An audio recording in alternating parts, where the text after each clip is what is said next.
Welcome, everybody. I am here today flying solo, and we are going to talk today about why you might work with a coach. I'm going to talk about it sort of specific to voice, but let's keep in mind that this actually applies to any learning endeavor. So we could be talking about any other instrument, any other learning endeavor inside or frankly outside the industry. But if you want to learn to record audio for yourself, you would find a learning situation for that. Yes, some of it can be self-taught. Some of it is helpful to have someone who is, laying down the yellow brick road for you as you go. So I'm going to talk about it in terms of voice, but just keep in mind that you can 100% just extrapolate and apply this to any other learning endeavor as we go. So I am talking, from the perspective of being a voice coach, but I was also a voice student for a really long time, and I still check in as a student from time to time. I don't take lessons 100% of the time, but I do still check in with voice experts from time to time for periods of time and have done so throughout my career. So this is not a one and done endeavor.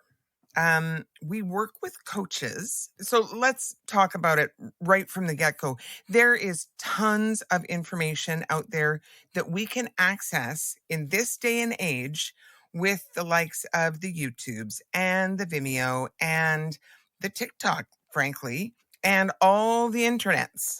There's a plethora of information out there that is accessible to us to fuel our own learning. What you don't have with that sort of free access to information is any kind of vetting about how good the information is, other than your own experience with it. And I am in no way discounting that, right? That's a really good indicator. Your experience with the information that you take in, does that make your voice, your instrument, your process, whatever the issue is that you are trying to address, does that make it better or does that not make it better? Or most horrifically, does that make it worse? So first and foremost, that's the needle on the dial, right? But when you're working with free information, you only have your own feedback to work with. When you work with a coach, you have someone who you have vetted them first and foremost. You're probably, if you're going to spend money to work with somebody in a one-on-one situation or in a group situation, sometimes coaching can happen in a group situation. But if you're going to spend money learning from someone, you have probably done some of your own due diligence to start with, and you're not just going to Jimbo down the street. You might be, but you've probably asked other people that you know who they went to for great instruction, or you've done some research on the internet to see what kind of testimonials they have on their website, or who they've worked with, or where their learning happened, or what their industry experience has been. All of those pieces sort of jigsaw puzzle together for you to vet them as what kind of coach you want to be working with, if they're the right fit for you. And I'm here to say, well, not all coaches are created equal, but moreover, not all coaches are a great fit for all people. So just like when you were in school, when you were in high school, there were probably 4 different math teachers. And ideally, you had the opportunity to learn from different teachers at different times. And you might have had a great experience with one teacher and a not so great experience with another teacher. Some of that is personality, but some of it is how we disseminate information and how we take in information. Sometimes we pick up information from some people better than we get it from other people. Sometimes it just makes sense to our brains. There's differing schools of thought on the whole learning styles, and I'm not going to get into that. for a lot of years, we talked about, whether you were an auditory or a visual or whatever learner. And I think there's more research out on that takes that to task a little bit. Um, but we connect with different instructors differently. So you can have 3 different people say the same thing to me, and I'm going to understand it better from one person than I'm going to understand it from another person. It might just be that they use different words to say it, or they, have different intonation, or they have different levels of excitement, or I just like them better. So I'm more open to what they have to say. All of those things factor in when you're working with a coach. And I'm not going to say they don't. So, point being, just because one coach is great for one person does not actually necessarily mean that they are great for you. And that's okay. So, I would also hazard, I'm going to go out on a limb here and say something that is probably a little bit unpopular.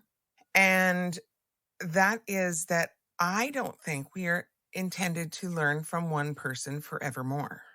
I think that it is actually a great thing when you learn from one coach for a period of time or for a specific skill, and then you move on at a different point in time and learn from a different coach for a different period of time or for a different skill. I think that's really healthy. I know that there are some coaches out there who can end up feeling quite a lot of ownership around student relationships. And there's some students who feel a lot of safety with one coach, which is as it should be during that learning process. But that can become long term. That sense of safety and ownership can kind of start to work against itself.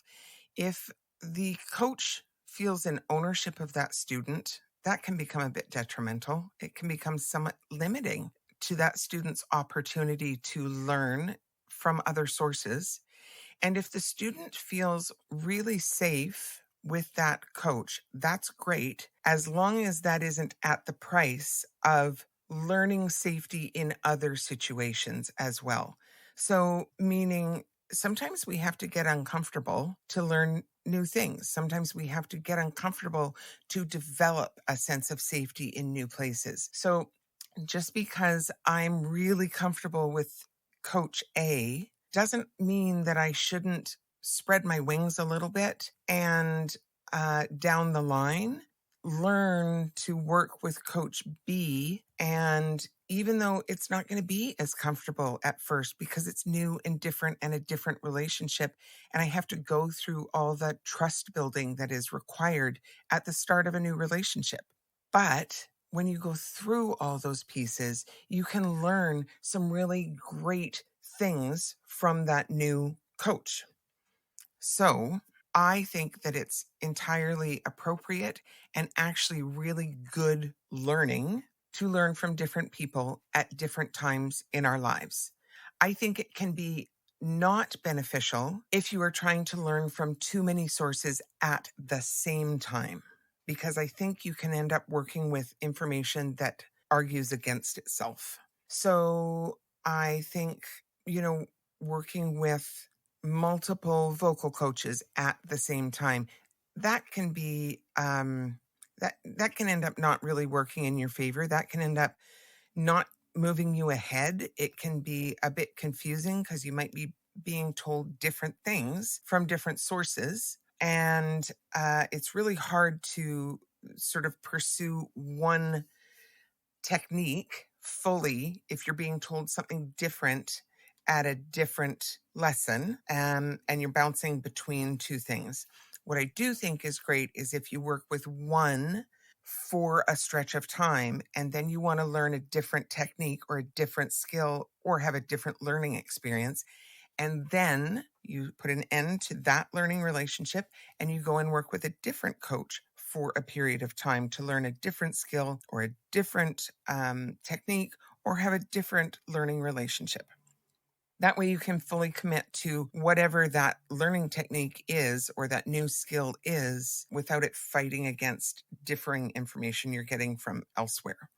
So I think that that's important. Different coaching situations are super, super beneficial, but not always at the same time. They should be consecutive, not concurrent. I think it's really important to understand that in coaching, you get out what you put in. So I talk to my students a lot about the fact that as a voice teacher, I am not the teacher who's going to shake my finger at you and say, well, you didn't do your homework. You didn't practice your X number of minutes, X number of days. So now we have to repeat last week's lesson. I'm not your mother. That's not the position that I'm coming from. Some music instructors do come from that point of view, and they do have a very set practice schedule that they want you to follow. And I am in no way saying that there's anything wrong with that. That is just not how I operate. So again, different fits for different people, right? I teach adults. I really don't teach children. I teach adults. And so as an adult, you are the master of your domain. You are the master of your calendar. You get to choose how you spend your time. And as an adult, you are spending your own money. So you get to choose the value that you want out of that money that you are spending to study with me. And if you've had a week that is full of just shit going off the rails and you have done zero practicing, I'm not going to hold your feet to the fire over that.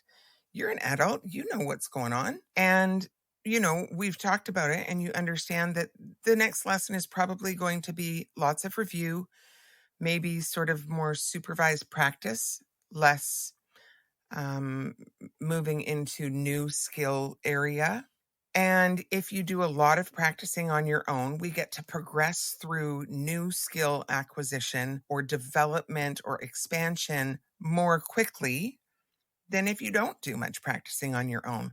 But as an adult, you get to choose. I do think that it's different if you're an adult and you're paying for your children to learn with somebody. You may have some expectations, and there should be clear conversations around the teacher's expectation, the parent's expectation, and the child's, desire and expectation, how those all fit together. Because I do think that as a coach, if I'm not checking in with my students around their practice, or I'm not laying out specific expectations around practice, and it's a parent's money that's being spent, but it's not the parent doing the practicing or being present in the lesson, I think that's a bit of a different, situation. So I want to be transparent about that. So as adults who are, we are masters of our own personhood. We get to spend our money how we want. We get to choose to spend our time how we want. We get to balance our time the way we know is going to serve us best or is going to get in our way. Those are our choices to make. And that doesn't stop at the door of my voice studio. So you really do get out of your voice lessons what you put into them. If you consistently don't practice outside of voice lessons, then our progress is probably going to be consistently fairly slow, because what we're doing is a lot of supervised practicing and a little bit of new skill acquisition, a little bit of new information, and a lot of review. If you are practicing a lot on your own and coming to your lessons with a lot of time under your belt, we get to spend a lot of time on new skill acquisition, on development, on expansion, on lots of fun, exciting things. But you get to choose, I'm not the boss of you. You're the boss of you. And not every music teacher is going to be coming from that same perspective. So when you are vetting a new coach, it is important to address that piece with them and find out where they come from and make sure it's on board with what you are looking for. You may be a student who is looking for very structured learning practice all of those things. If you are a student who wants really structured, laid out, this is how many days I need to practice. Here's exactly how long I need to practice each of those days. Here are exactly the different things I need to practice for the different number of minutes. Then, for instance, you and I probably wouldn't be the greatest fit, but there are other teachers who would be a fantastic fit for you because that is how they work. However, if you are someone who wants to work more on an exploratory basis and I'm giving you the tools and then you get to explore how you apply those into your voice, I'm probably a really good fit for you to work with because that is the perspective that I come from. I'm giving you the tools, not, all the really super structured pieces of it. Why do you want to work with a coach to begin with? I think there are so many positives to working with a coach. I think coaches, first and foremost, they help us discover the best in ourselves. Coaches hold up a mirror for us to see things in ourselves that we don't see for ourselves.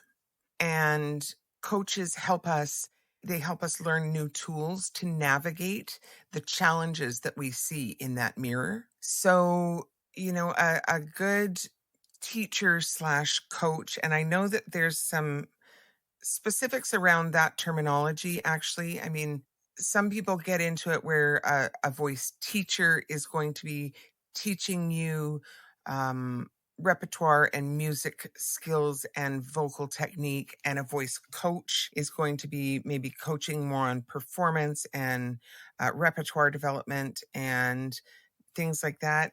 What I do is very much a gradient.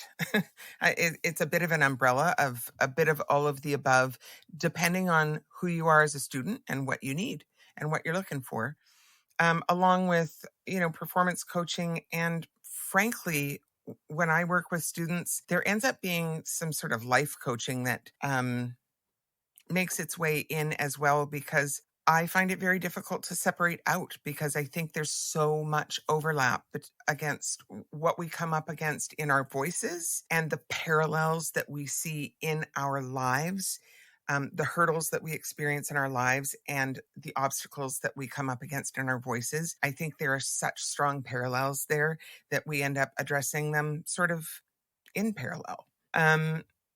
So I'm using the term coach as an umbrella term, teacher, coach. It does get a little bit gray in there. So I am using coach as an umbrella term here. So clarity around that.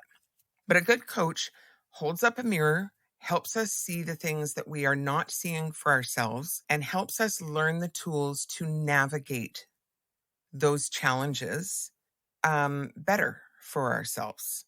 That allows for growth in ourselves as a person, in our skill set, in our technique, in all of those things. It allows us to develop knowledge that we don't have, because coaches, when we spend money to study with a coach or to be coached, we are typically going to someone who has greater knowledge than we do in the area that we are being coached in. So if you are coming to me for vocal coaching, that is probably because I have greater or different knowledge of the voice and performance and all of those umbrella things that I work with than you are working with as a starting point. And or you may have lots of those pieces. Like, I have worked with voice teachers, for instance. I have worked with professional singers and voice teachers who have done a lot of studying. And like I said at the beginning, I have checked in with voice professionals throughout my career because it is really hard to see our own voices clearly, our own shit clearly. We need someone else to hold up the mirror and identify the things, because it is so easy for us to fall back into old patterns without realizing it. So even if we have learned new skills, better strategies within our voice or our instrument or our personal growth or whatever we're talking about as the field. Even if we have learned better strategies or skills, it is still really easy to fall back into old habituated patterns without seeing it for ourselves. So checking back in with someone else who has that skill set, that coaching, teaching skill set, is so valuable because they can hold up the mirror. They can see what we don't see in ourselves. And sometimes, if you're someone with a ton of learning and skill and knowledge, sometimes that's actually all you need because you might already know lots of the fixes. So sometimes it's just the mirror that you need. But for most people, it's the mirror and then the strategies, the skills for how to navigate with different cues, with different ways through those challenges, those hurdles that have come up. And it really does help us to discover the best in ourselves. And it helps us to keep coming back to that best version of ourselves. It keeps us in that pathway of pursuing that best version of ourselves, that best version of our voice, that best version of ourselves as a player, that best version of ourselves as, you can take everything I've just said and apply it into sports. You can take it and apply it into sports or fitness. You can take it and apply it into personal growth. You can take it and apply it into business coaching, mentorship, that kind of paradigm. All of these things hold true. We are in pursuit of the best version that we can inhabit at this time right now. And that is a changing landscape, I'm here to say. For instance, the shape that my voice was in a year ago is significantly different than the shape that my voice is in right now, because 6-7 months ago, I had a very significant car accident, and the whiplash injury caused significant changes in my voice because I had micro tearing in the muscles in my neck and blah, blah, blah, a bunch of stuff that, quite frankly, I don't even understand all of the technical anatomical pieces of it that contributed to it, but I ended up with big holes in the registration in my voice. I had my chest voice, I had a very weak head voice, and transitioning between them, there were literally holes where I made no sound for a period of time. So I've been working with a speech language pathologist.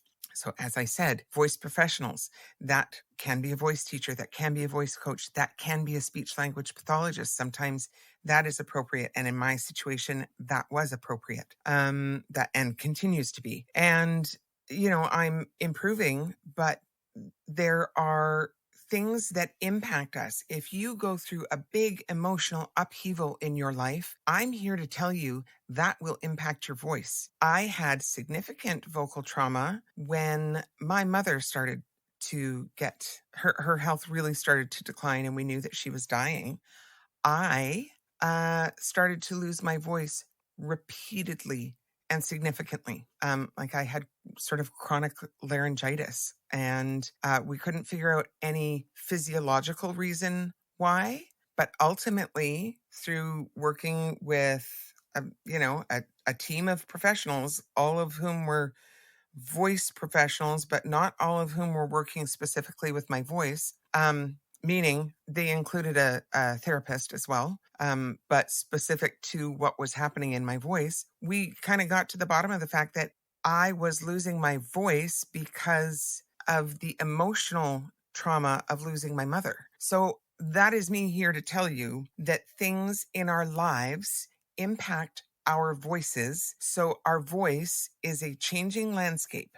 And so checking back in at different points in time through the course of your life and your career and your development and whatever that looks like, that is an important thing because it is not a straight line trajectory that nothing impacts. If you go through significant life events, that is likely to have an impact on your voice, or it certainly has the large potential to have an impact on your voice. So there are a lot of really great reasons to work with a coach. I don't it really depends on whether you come from what your reason is for working with a coach. Whether you want to work with one forevermore till the end of days, or whether you want to work with one for a chunk of time and then take a break, which I have no problem with because there is a period of time where we work on our own to assimilate information. I think the same can be true working with,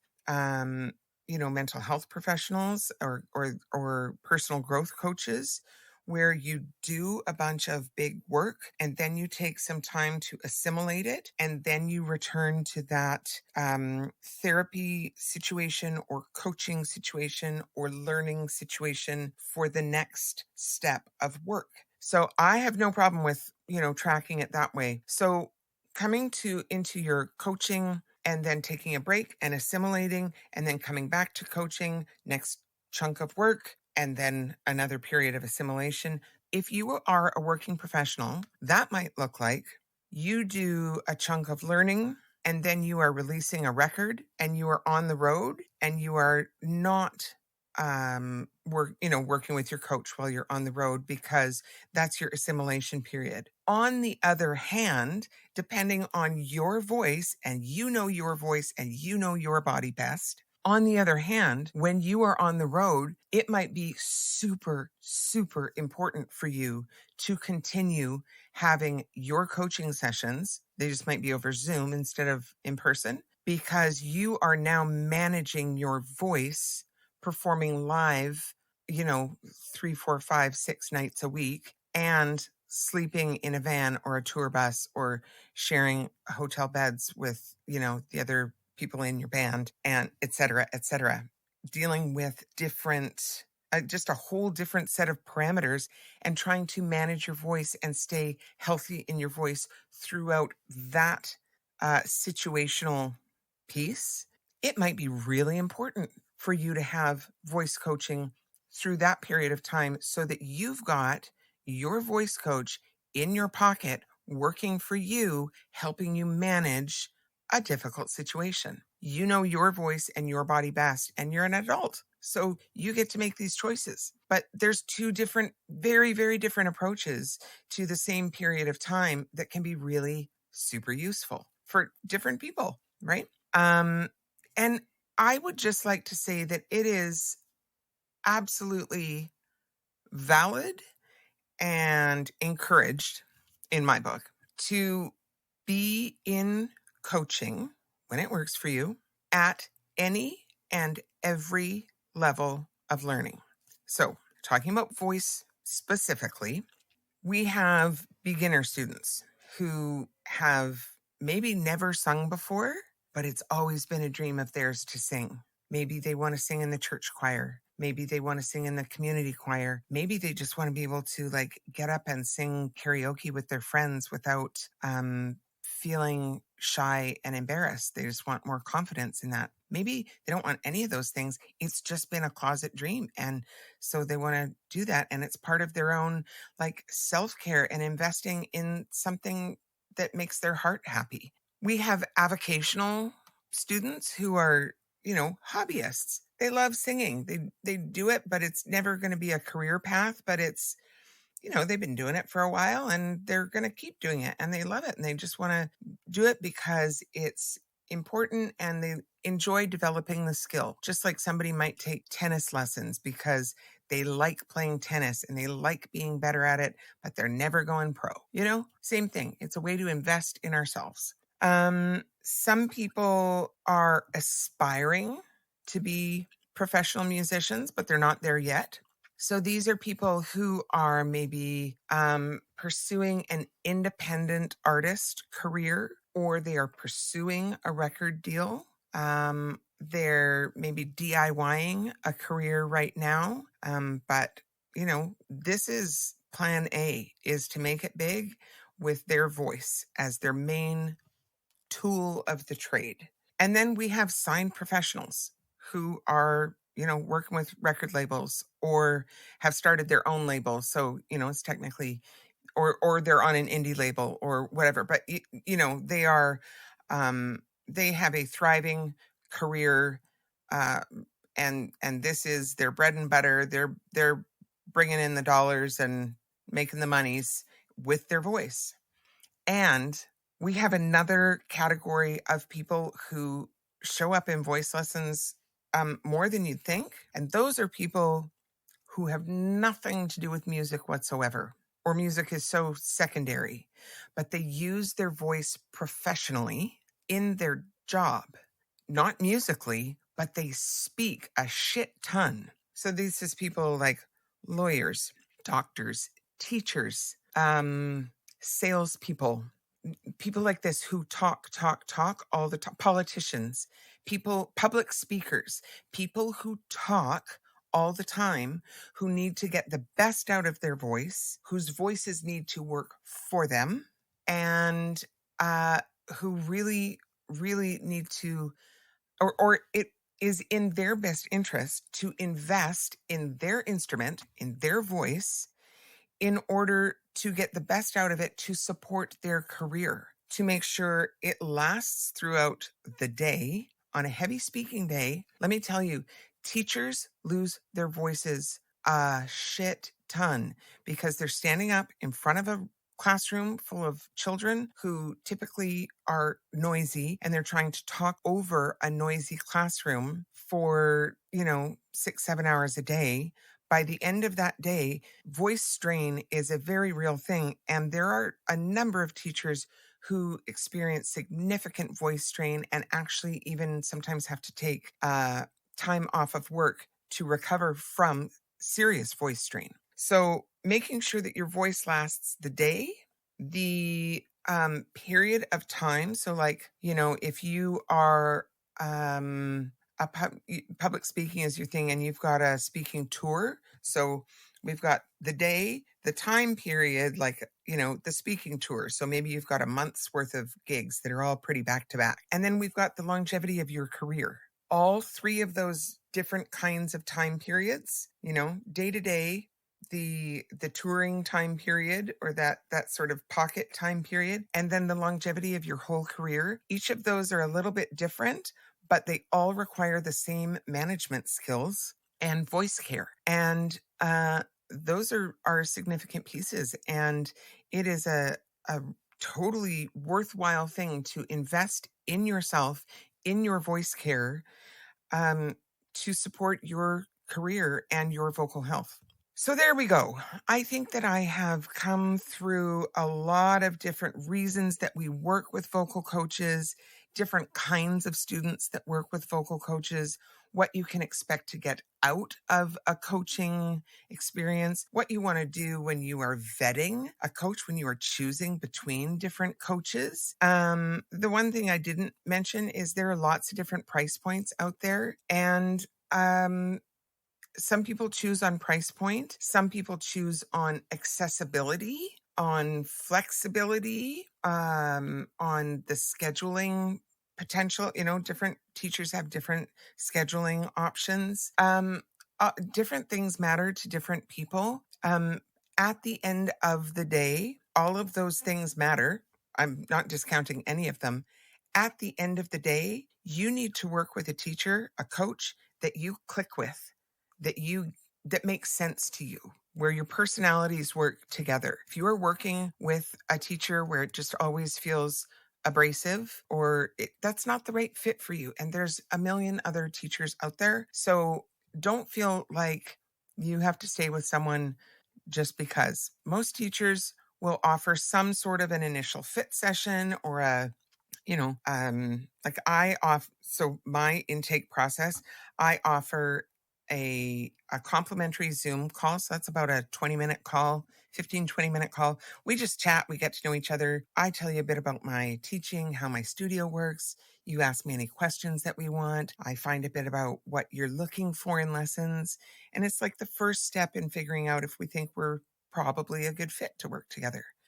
Then you'd book a paid initial fit session. That one, we take a long history, kind of like, when you go to like a new physiotherapist and they take a long history, similar kind of thing. And it's like a deeper dive into what you're looking for, what your challenges are, all the things. what, where, when, why, how, all of those pieces. And you sing something that you're awesome at and you sing something that you suck at so that I can hear the two different ends of the scale as in terms of how you think about your voice. And then if we're feeling really good about everything, then we go ahead and schedule lessons from there. And most teachers have some sort of intake process like that where you get the opportunity to talk with them first. Or if they don't, maybe you take the plunge and you book a drop-in lesson and you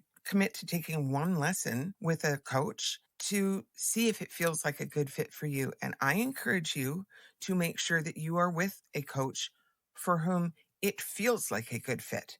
It needs to feel like a good fit for you. And frankly, it needs to feel like a good fit for the coach, both of you, because that is going to create the environment where it is the most conducive to your learning and your development. If it feels abrasive, that's probably not where you're going to get the most out of your learning situation. Even if it's the cheapest lesson, if it's not feeling good, you're not going to be getting a whole lot of value out of it.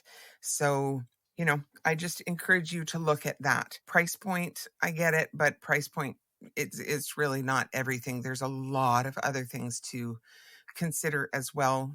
First and foremost, your click with the coach, the fit with the coach, and then accessibility, availability, flexibility, whether they do lessons in person or on Zoom, what's their cancellation policy, all of those pieces.